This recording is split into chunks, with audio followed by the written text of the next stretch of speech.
Hello again, my dear viewers. In our yard it ends on March 14th. I'm sorry that the release is so late today. I was delayed by circumstances.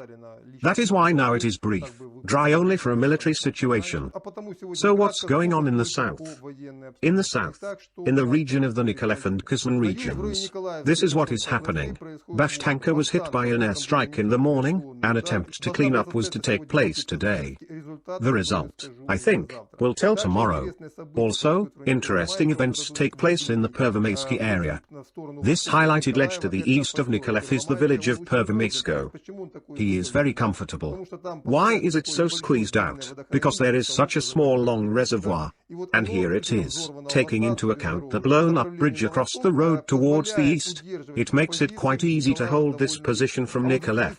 But it is very, very difficult for Russian troops to cling to this position now. That is why there is now such a ledge, but there were battles here today.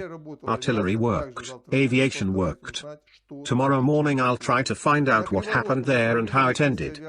In the Kryvyi Rog direction, Russian aviation is also delivering strikes, artillery strikes. That is, fire damages inflicted on those advanced barriers of the armed forces of Ukraine that are on the border of the Kherson and Dnepropetrovsk regions.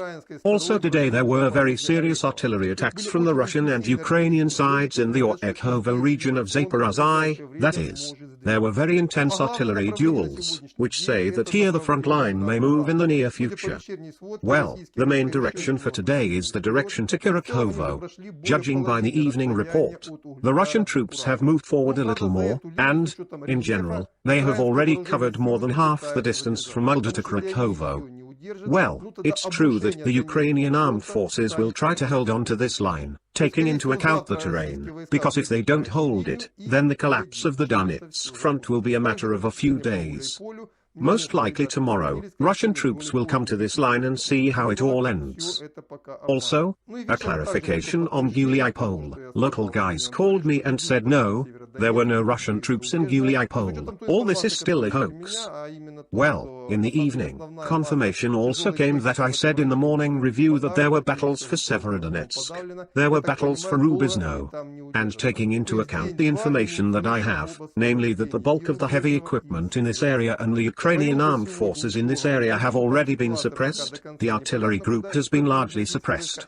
I understand they won't last long. That is, a day or two, and we will hear about the release of both Rubizny and Severodonetsk. I won't say anything about Mariupol today. The situation there is still not completely clear. It is not clear where the Russian troops have advanced. It is obvious that they have advanced quite significantly, given that today in the afternoon they began to take out large numbers of civilians from the left bank, who for many days experienced hunger, deprivation, and even lack of water. People have just hit spits no to get drunk. And for many hundreds and maybe, I hope, thousands of Mariupol residents, these sufferings are over. Well, the details will be out tomorrow. And another very interesting news came from Slavyansk. Local residents who have been living in this city for a long time said, you know, we heard something that we had not heard for more than 7 years. And what exactly they heard? They heard the shots of heavy artillery guns, which, like in 2014, are located around the city. What does this mean, taking into account the fact that the range of these guns is somewhere around 18-19 kilometers, well, and the range for a more or less accurate shot is in the region of 15 kilometers, which means that Russian troops are already at this distance from Slavyansk. That is, you understand that the cannonade from Slavyansk says that Russian troops are approaching this city. There are fights in Kharkiv in the area of Malaya-Rogan. There are fights in the area of Dergakis.